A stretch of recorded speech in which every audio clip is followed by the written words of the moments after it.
Hello दोस्तों, कैसे हैं। आइए, आपका बहुत बहुत स्वागत है हमारे इस चैनल में, जिसमें हम लोग समय दूरी चाल चैप्टर स्टार्ट कर चुके हैं।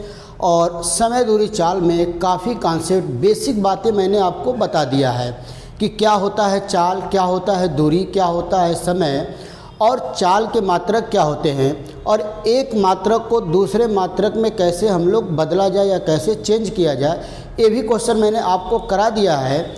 और सबका कॉन्सेप्ट और सभी पर क्वेश्चन की प्रैक्टिस, बहुत ही बेहतरीन क्वेश्चन की प्रैक्टिस भी हम लोग कर चुके हैं। तो आज हम समय दूरी चाल में बिल्कुल एक ऐसा कॉन्सेप्ट आपको बताने जा रहे हैं, आप समझ लीजिए कि बहुत ही बेहतरीन कॉन्सेप्ट है। और ये वो कॉन्सेप्ट है जिसके मदद से हम लोग बहुत बड़े बड़े क्वेश्चन, बहुत कठिन क्वेश्चन जो कि आप एक पेज में लगाते हैं, उसको मुश्किल से हम लोग 1 या 2 सेकेंड में सॉल्व कर सकते हैं। तो बस मुद्दे की बात ये है कि एक कॉन्सेप्ट आपको पूरी तरह से समझ में आना चाहिए। बस आप लगातार अगर वीडियो में बने रहते हैं और शुरू से लेकर अंत तक मेरे वीडियो को आप देखते रहते हैं, तो मेरी गारंटी है कि कोई ऐसा कॉन्सेप्ट नहीं होगा, चाहे वो कितना भी कठिन हो, कोई ऐसा कॉन्सेप्ट नहीं होगा जो आपको समझ में ना आए। तो आज मैं आपको कॉन्सेप्ट क्या सिखाने वाला हूँ, बहुत ही बेहतरीन है। सभी लोग बिल्कुल पेन और कॉपी लेकर तैयार हो जाएं। कॉन्सेप्ट को नोट करेंगे, आप समझेंगे बहुत बेहतरीन तरीके से। और आप समझ लीजिए कि ये जो कॉन्सेप्ट है, इस पूरे चैप्टर की आप बोल सकते हैं कि रीढ़ की हड्डी है। क्या है? रीढ़ की हड्डी है ये कॉन्सेप्ट। तो ये कॉन्सेप्ट हम लोग का है क्या? तो पहले मैं आपको बता दे रहा हूँ कि जैसे हम लोग जो चैप्टर पढ़ रहे हैं, टाइम, डिस्टेंस और स्पीड, समय, दूरी और चाल, तो इस पूरे चैप्टर में आपको 3 चीज़ ही मिलेगा। एक तो मिलेगा टाइम, दूसरा मिलेगा डिस्टेंस और तीसरा मिलेगा स्पीड। पूरे चैप्टर में आपको 3 ही मेन बात है। समय क्या होता है, दूरी क्या होता है, चाल क्या होता है, आप समझ गए। और आपको अब मैं वो चीज़ बताने जा रहा हूँ कि जो इस चैप्टर के लिए रामबाण साबित होने वाला, वो क्या है। जब आप क्वेश्चन को देखेंगे और क्वेश्चन को सॉल्व करेंगे, तो आपको हर क्वेश्चन में 99% आप बोल सकते हैं कि हर क्वेश्चन में आपको एक चीज़ देखने को मिलेगा कि जो समय दूरी चाल है, इन 3 वैल्यू में से कोई एक वैल्यू कांस्टेंट हो जाएगी और बाकी 2 वैल्यू चेंज होते रहते हैं। तो आप जो है कि हर क्वेश्चन में आप देखेंगे, किसी भी क्वेश्चन में दूरी आपको कांस्टेंट मिलेगा, किसी में दूरी कांस्टेंट का मतलब चेंज नहीं होगा, किसी में आपको स्पीड कांस्टेंट मिलेगा, मतलब चाल कांस्टेंट मिलेगा, और किसी क्वेश्चन में आपको टाइम कांस्टेंट मिलेगा। टाइम क्या मिलेगा दोस्तों? कांस्टेंट मिलेगा, मतलब चेंज नहीं होगा। और आपको मैं एक बात बता रहा हूँ कि जो आज तक हम लोग के एग्ज़ाम में जितना भी क्वेश्चन आ गया, वो 90% क्वेश्चन जो है कि इस वाले से आता है, दूरी कांस्टेंट से। जो 90%, आप बोल सकते हैं 80 से 90 नहीं, आप और थोड़ा हम लोग कर देते हैं, आप कर देते 60 से लेकर 80%। 60 से लेकर 80% तक क्वेश्चन हम लोग का दूरी कांस्टेंट वाले पे आता है, और बाकी जो 20-30% क्वेश्चन आते हैं वो समय और चाल वाले कांस्टेंट पर आते हैं। अब ये है क्या? अगर मान लीजिए, सपोज करिए किसी क्वेश्चन में समय कांस्टेंट हो गया, तो अब हम लोग को दूरी और चाल में रिलेशन निकालना है। अगर किसी क्वेश्चन में दूरी कांस्टेंट हो गई, तो चाल और समय में क्या रिलेशन होगा, ये हम लोग को पता करना है। या फिर किसी क्वेश्चन में अगर चाल कांस्टेंट हो गई, तो दूरी और समय में क्या रिलेशन है, यही चीज़ आपको समझना है। अगर ये चीज़ आप समझ गए, तो समझ लीजिए कि इस चैप्टर पर आपका पूरा कमांड हो गया। किसी भी क्वेश्चन को आप चुटकियों में सॉल्व कर सकते हैं। लेकिन उसके पहले आज हमारा पूरा फोकस रहेगा, आज पूरा आप ये मन बना के बैठ जाइए कि हमको आज ये वाला कॉन्सेप्ट समझना ही है, चाहे कुछ भी हो जाए। मैं ठान ले रहा हूँ कि आपको ये कॉन्सेप्ट समझाना है, और आप ये बात ठान लीजिए कि आपको ये वाला कॉन्सेप्ट आज समझना ही है, चाहे जो भी हो जाए। पहले मैं एक एक कॉन्सेप्ट उठाऊंगा इस वीडियो में। पहले मैं तीनों बातें आपको बता दूंगा दूरी समय कांस्टेंट होगा तो दूरी और चाल में क्या रिलेशन होगा, अगर दूरी कांस्टेंट होगा तो चाल और समय में क्या रिलेशन होगा, अगर चाल कांस्टेंट हो गया तो दूरी और समय में क्या रिलेशन होगा।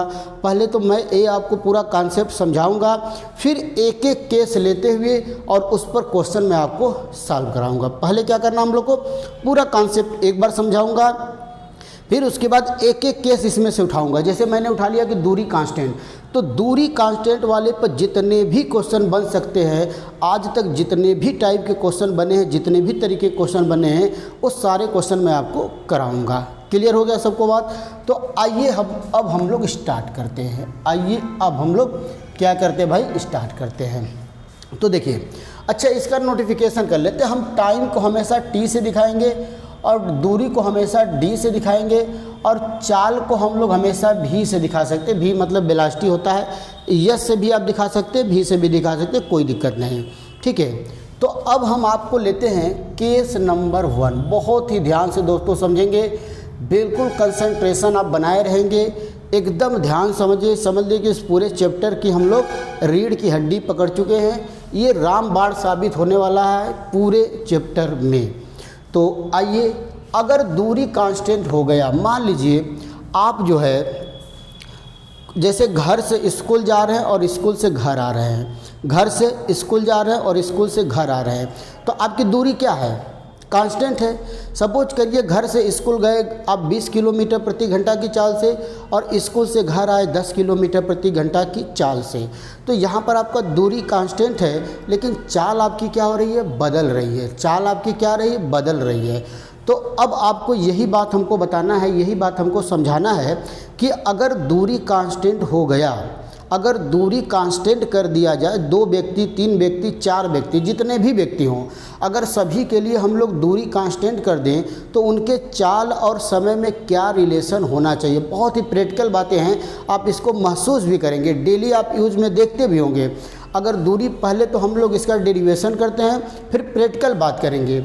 सपोज करिए कि एक व्यक्ति है जिसकी दूरी, कोई भी दूरी मान लीजिए d है और इसकी जो चाल है वो v1 है और इसको तय करने में वो जो समय लेता है वो कितना लेता है, t1 लेता है। तो आप जानते हैं दूरी बराबर होता है चाल गुणे समय, तो v बराबर हो जाएगा t1 इंटू t2, अरे v1 इंटू t1। मान लीजिए दूरी d1 है।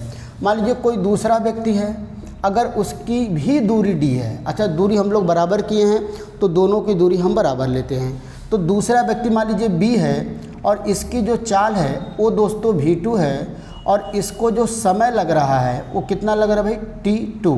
तो यहाँ से जो दूरी का फार्मूला आएगा v2 इंटू t2, ये हमारा इक्वेशन 1 हो गया और ये हमारा इक्वेशन 2 हो गया। क्लियर है सबको यहाँ तक किसी कोई दिक्कत नहीं। दूरी बराबर क्या होता है भाई, चाल गुणे समय।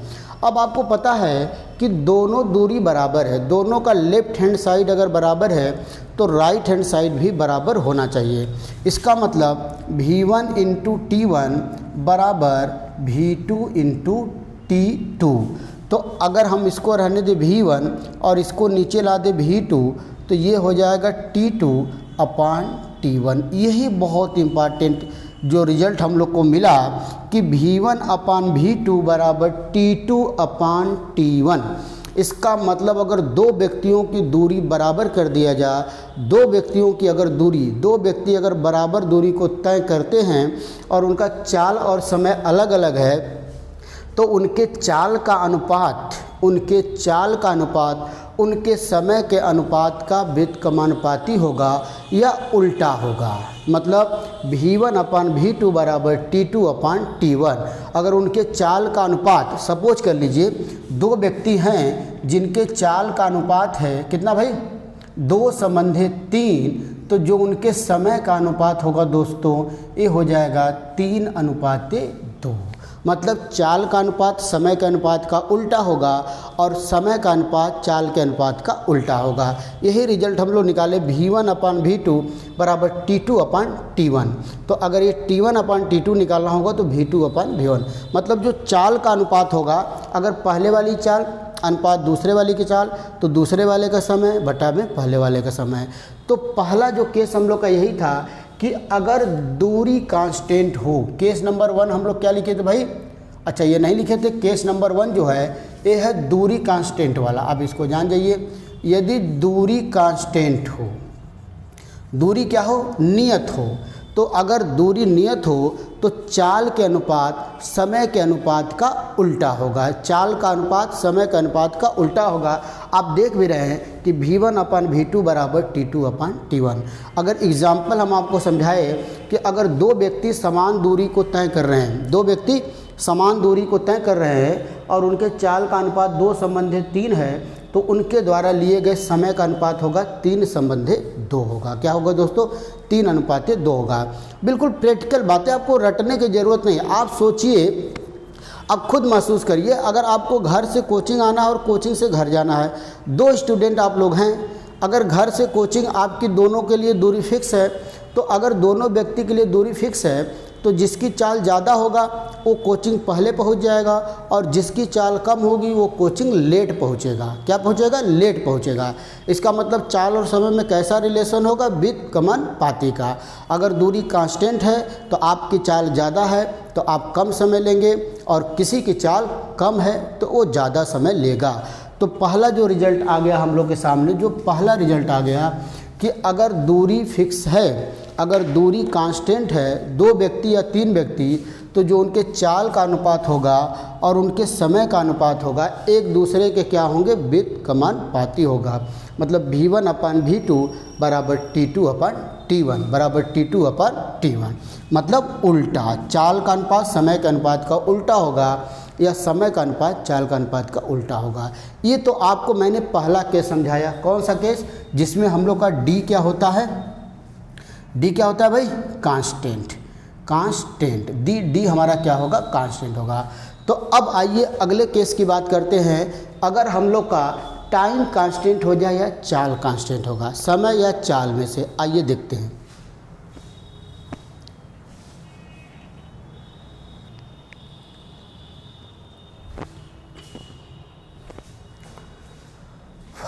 आइए दोस्तों, अब हम लोग केस नंबर 2 की बात करते हैं। केस नंबर 2 क्या है, अगर टाइम हमारा कांस्टेंट हो जाए, अगर 2 व्यक्ति है, आप किसी भी चीज़ को बिल्कुल प्रैक्टिकल सोचिए। अगर आप सपोज कर लिए आप 2 दोस्त हैं जिनको टाइम फिक्स कर दिया जाए, 10 मिनट आपको दिया जाए, 10 मिनट उसको भी दिया जाए, तो आपके पास बचा क्या, दूरी और चाल। क्या बच गया, दूरी और चाल। तो अगर 2 लोगों को समय फिक्स कर दिया जाए तो उनके दूरी और चाल में क्या रिलेशन होगा।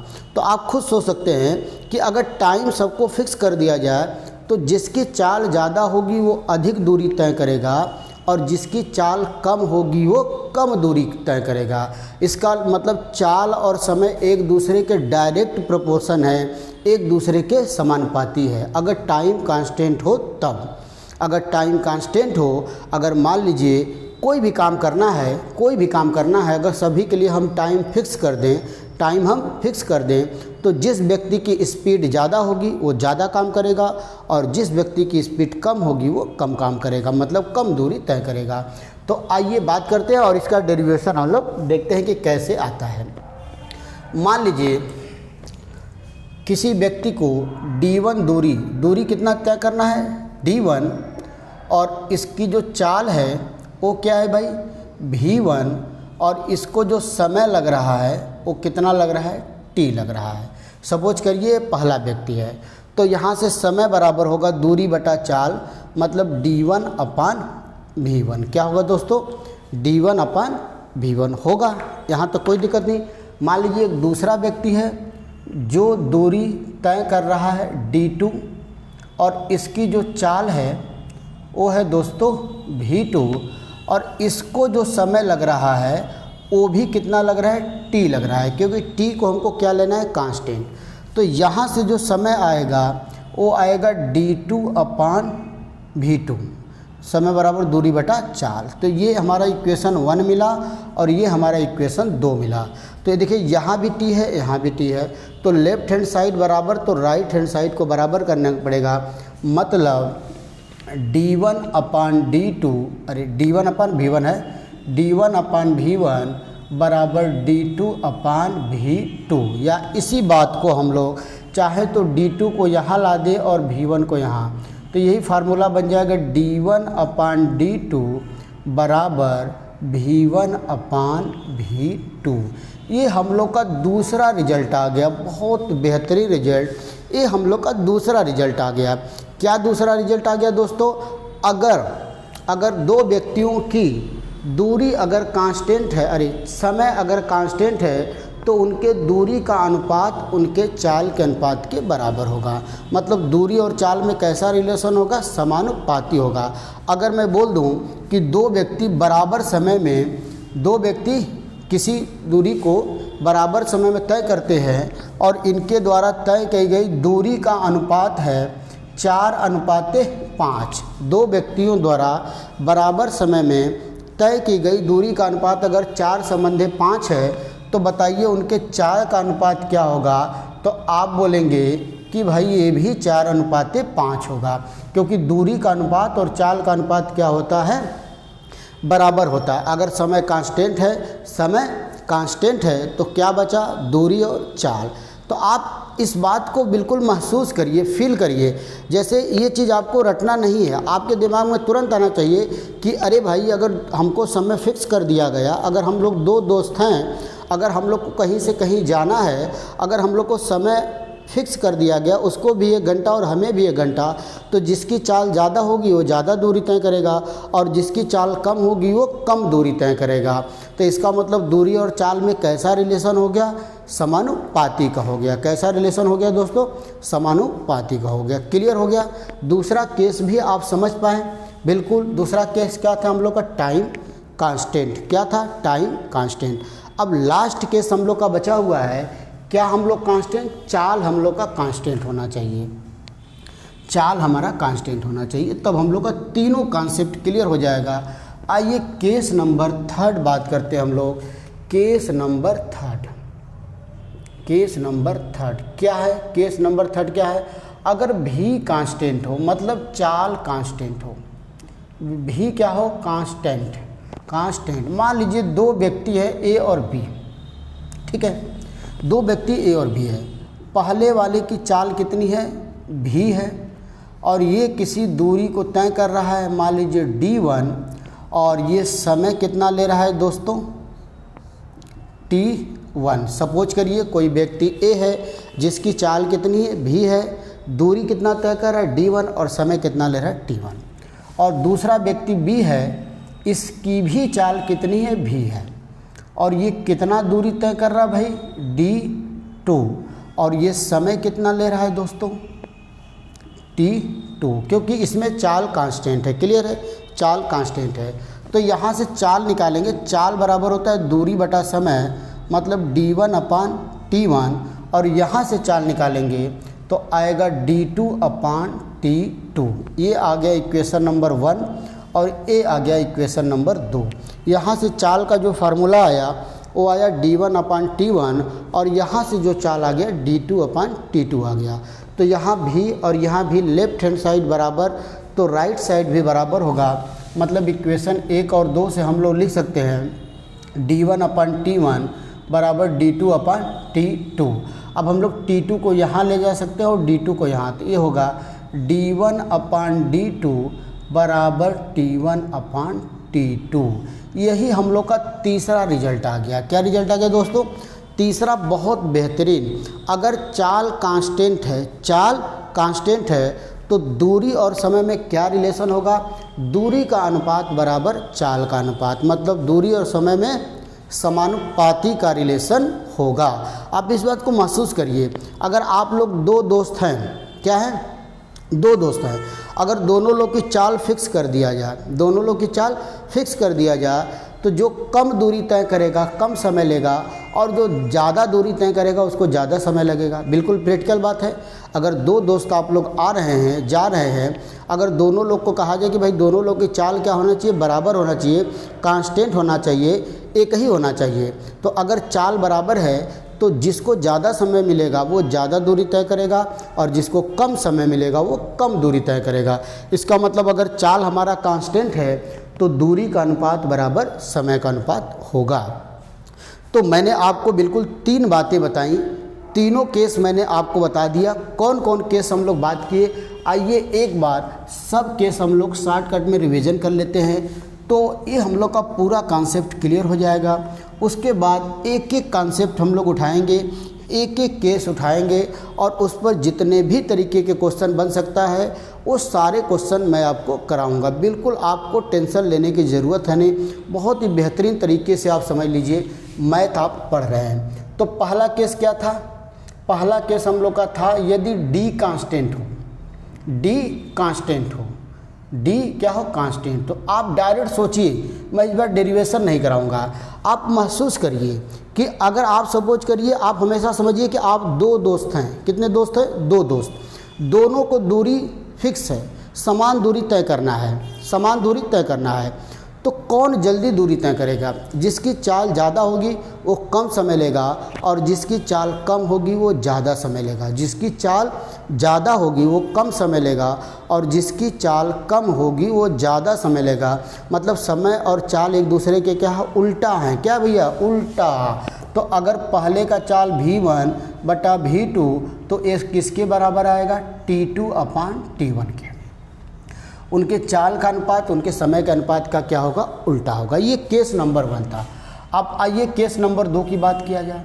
केस नंबर 2 हम लोग क्या कहे थे भाई? अगर टाइम कांस्टेंट है, टी, सपोज करिए कि अगर टाइम कांस्टेंट है, टी हमारा कांस्टेंट है, तो अब महसूस करिए आप फिर, आप दो दोस्त हैं, दोनों लोग को फिक्स टाइम कर दिया कि 1 घंटा आपको मिलेगा, 1 घंटा इनको मिलेगा। और बचा क्या इसके बाद? दूरी और चाल बचा। क्या बचा? टाइम कांस्टेंट हो गया तो क्या बचा भाई? दूरी और चाल बचा। तो आप सोचिए अगर दोनों लोग को टाइम फिक्स कर दिया जाए तो दूरी और चाल में क्या रिलेशन होगा? जिसकी चाल ज़्यादा होगी वो ज़्यादा दूरी तय करेगा और जिसकी चाल कम होगी वो कम दूरी तय करेगा। क्लियर है? इसका मतलब दूरी और चाल एक दूसरे के समानुपाती होंगे। इसका मतलब आप लिख सकते हैं कि D1 अपान D2 बराबर V1 अपान V2। ये दूसरा केस हम लोग का है। ये कौन सा केस है भैया? दूसरा केस है बाबू। अब आ जाते हैं केस नंबर 3। केस नंबर 3 क्या बचा भाई? भी कांस्टेंट। अगर चाल कांस्टेंट हो जाए, तो क्या करेंगे आप लोग? कि अगर चाल ही कांस्टेंट हो जाए तो क्या करेंगे? सपोज करिए फिर आप दो दोस्त हैं, जो दोनों लोग को कह दिया गया कि समान चाल से आप लोग को चलना है। कितने चाल से? समान चाल से चलना है, तेज़ नहीं चलना है किसी को, न किसी को धीमे, एक समान चाल से चलना है। तो अगर दोनों लोग की चाल को फिक्स कर दें तो बचा क्या? दूरी और समय। क्या बचा भैया? दूरी और समय। तो दूरी समय में क्या रिलेशन होगा? दूरी समय में क्या रिलेशन होगा? सोच सकते हैं आप। अगर चाल फिक्स हो गया तो जिसको ज़्यादा समय मिलेगा वो ज़्यादा दूरी तय करेगा और जिसको कम समय मिलेगा वो कम दूरी तय करेगा, क्योंकि आपकी चाल फिक्स की गई है। आपकी चाल फिक्स की गई है, आपको दूरी और समय के बारे में बिल्कुल नहीं बोला गया है। इसका मतलब जो ज़्यादा समय लेगा वो ज़्यादा दूरी तय करेगा और जो कम समय लेगा वो कम दूरी तय करेगा भैया। तो इसका मतलब कि दूरी और चाल में क्या रिलेशन हो गया बाबू? D1, अरे समय और दूरी में, इसका मतलब T1 अपान T2 बराबर D1 अपान D2 होगा।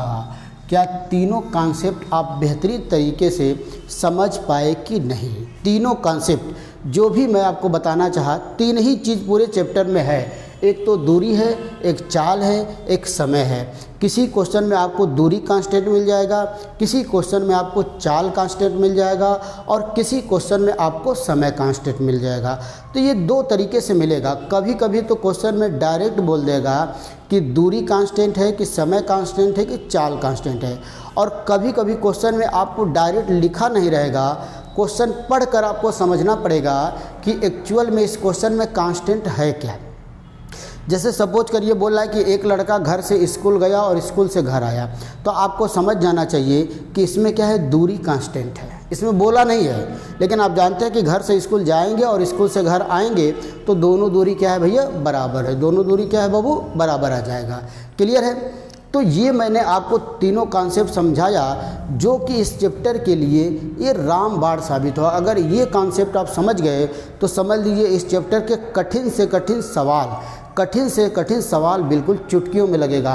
तो मैं आपको बता रहा हूँ कि ये जितना भी कॉन्सेप्ट मैंने आज आपको बताया है, ये सारे एक एक कॉन्सेप्ट आप फिर से कॉपी पर एक बार दूरी कांस्टेंट करेंगे, एक बार समय कांस्टेंट करेंगे और एक बार चाल को कांस्टेंट करेंगे और तीनों चीज़ों को आप निकालने की खुद कोशिश करेंगे, खुद 2 बार 3 बार 4 बार, और खुद से महसूस करेंगे कि अगर दूरी कांस्टेंट हो गया तो जो बचा चाल और समय में क्या रिलेशन होगा, अगर समय कांस्टेंट हो गया तो दूरी और चाल में क्या रिलेशन हो गया, अगर दूरी कांस्टेंट हो गया तो चाल और समय में क्या रिलेशन होगा। इस चीज़ को आप महसूस करिए। क्या करेंगे भाई? महसूस। फिर अगले लेक्चर में हम आपको इसमें से एक एक केस उठाएंगे। सपोज करिए पहले हम लोग दूरी कांस्टेंट वाला केस उठाए, दूरी कांस्टेंट वाला केस नंबर 1 हम लोग उठाएंगे, d बराबर कांस्टेंट, दूरी कांस्टेंट। तो जब इसको उठाएंगे दूरी कांस्टेंट तो वहाँ पर ये बातें हम लोग एक बार फिर से रिवीजन करेंगे ही करेंगे, लेकिन इस पर दूरी कांस्टेंट पर जितने भी क्वेश्चन, जितने तरीके क्वेश्चन आज तक बने हैं, जितने तरीके के क्वेश्चन आज तक एग्ज़ाम में आए हुए हैं, वो सारे क्वेश्चन हम लोग एक एक करके बहुत ही बेहतरीन तरीके से सॉल्व करेंगे। बेसिक प्लस इससे, बेसिक तो करना ही करना है। बेसिक मैं कभी नहीं कहता, अगर आपको मैथ सीखना है तो बेसिक तरीका आपको आना ही चाहिए, बेसिक तरीका आपको आना ही चाहिए। तो अब हम लोग नेक्स्ट वीडियो में एक एक केस उठाएंगे और आराम से क्वेश्चन को सॉल्व करते रहेंगे हम लोग, आप पढ़ते रहिए। तो फिर दोस्तों मिलते हैं अगले वीडियो में, तब तक के लिए नमस्कार, धन्यवाद।